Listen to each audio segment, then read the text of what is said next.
Okay, so everyone usually has a mission statement with regards to creating YouTube videos or videos and uploading them on the internet, and that platform will always be YouTube until it falls. But I've been thinking about my last 5 years making videos on the internet, and how do we call YouTube as an art? As I think it's all fleeting video essays and diary entries. They're more like snippets of the past, and this is the way I like to think about my own art when I make videos and upload them to YouTube, and how I want the viewer to see my art and what I do and what's my cultural background.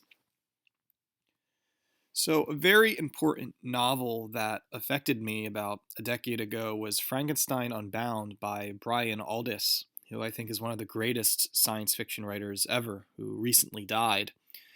In Frankenstein Unbound, you are really reading the transcript of a time traveling man trying to meet up with Frankenstein or going back in the past.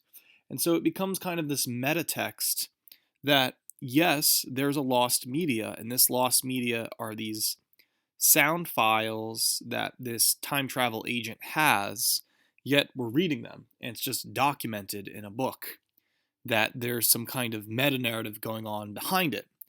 And this novel had a huge effect on the way I think about art and the way we make videos on the internet.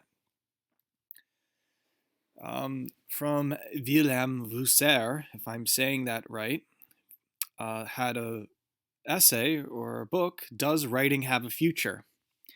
I often cite this book as being very important to my own psychological development, and I went over the same book in graduate school. That as technology increases, less and less are people actually sitting down, actually reading or writing anymore. That oration, like Cicero of the past, and some orator or transcriber takes down our free improvised stream of consciousness of what we know about the world and then writes it down. And then we, as like in Frankenstein Unbound, attack the text of what that translator has said. And so, because less and less people are actually writing or reading, that means all English majors are completely useless. And it's true, English majors are completely useless. It's becoming more of an esoteric art. That's why there's things like alt-lit or some bizarre Sam Pink zine culture. Some bizarre queer in Brooklyn trying to get the Peter Sotos and the Larry Clark stuff and Jim Godin, try to make sense of it all. It is punk rock, and the same thing you could say about William Gibson's Neuromancer. That was just a plea that science fiction was dying, that you had to mix the beatnik literature with science fiction ideology, and then somehow you can create cyberpunk just to resell it to illiterate young people being brainwashed by post-capitalism. And this shows you that there's more people being tuned into video essays about Sonic 3 deleted scenes than they are actually learning anything, that everything is edutainment. You might come across like Dr. Laurie Johnson and videos about Carl Schmitt, but when it comes to citation and written word, do we really learn anything? In other words, is the epistemology and us learning really come from us being self-disciplined in writing thoughts, writing over speaking over and over again, and understanding how we write, or is writing a form of mimicry? And Rene Girard is right. That's a form of mimicry, and that's how we learn, is by self-criticizing our writing techniques. But either way, writing is completely useless unless you go to rev.com and translate this YouTube video. And a lot what I'm saying is from the Technological Society, what Jackie Liu was predicting in a more pessimistic kind of thought. That Liu was thinking in terms that greater things will make other art forms obsolete. I believe the director of Birth of the Nation, Griffith, I believe, W.D.W. Griffith, he said that the library will be replaced with a video library where we would learn things like a foreign language by just getting up on our butts and pressing the play button on YouTube. which is kind of scary because we're now seeing the after effects, and it's just creating a very lazy, docile, extreme postmodern Dom DeLillo, Bazooka Joe bubblegum rappers as Socratic platonic information, eclectic, ironic, never sincere, form of all this kind of junk that Umberto Eco was warning everyone about. That we don't even have sincerity, and that we're trapped in this singularity capitalist system that's going forth. And again, you at home or on your smartphone, your third eye is listening to me because you know Pilleater, you know me, you talk to me in my Telegram chat, and you want to know what I'm thinking right now. And now imagine years later, some aliens or people of 2050 find this video and they look back and go, wow, 30, 40 years ago, there was a guy named Pilleater who talked about this stuff.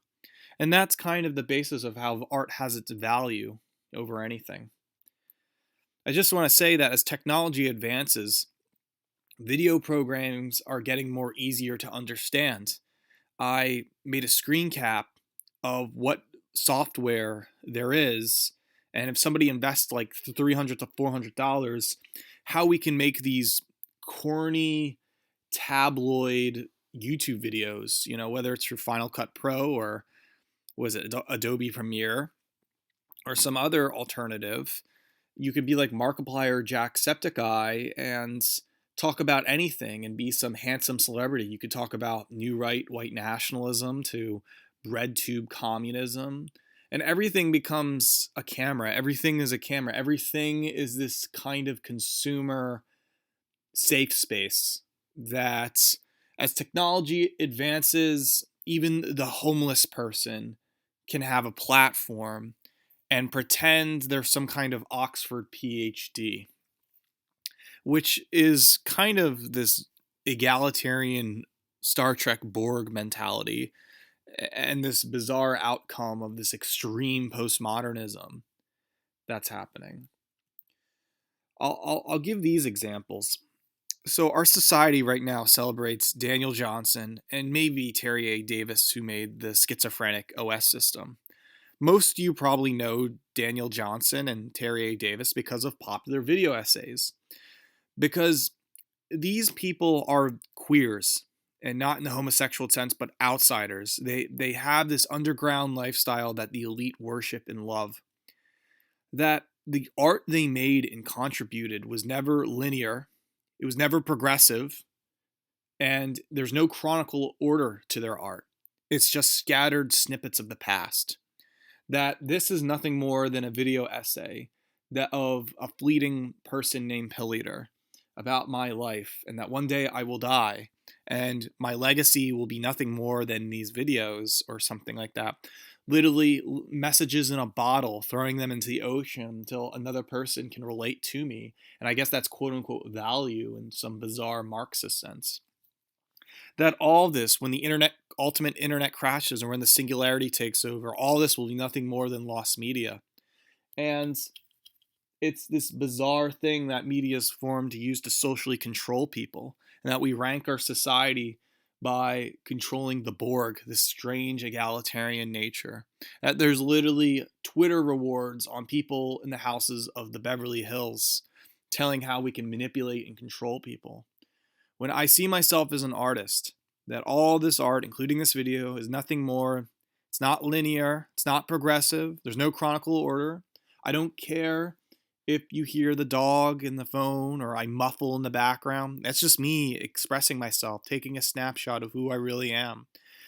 This YouTube channel is nothing more than snippets of a queer, outsider, elite underground lifestyle that me, myself, Pilleater, and my alts are partaking in, and that I do have an interesting life. And it's whether you, the viewer, creates value and justifies my art to give you wisdom in life, to show you new ecstasies and realities about art. That I did live a life that was different and strange.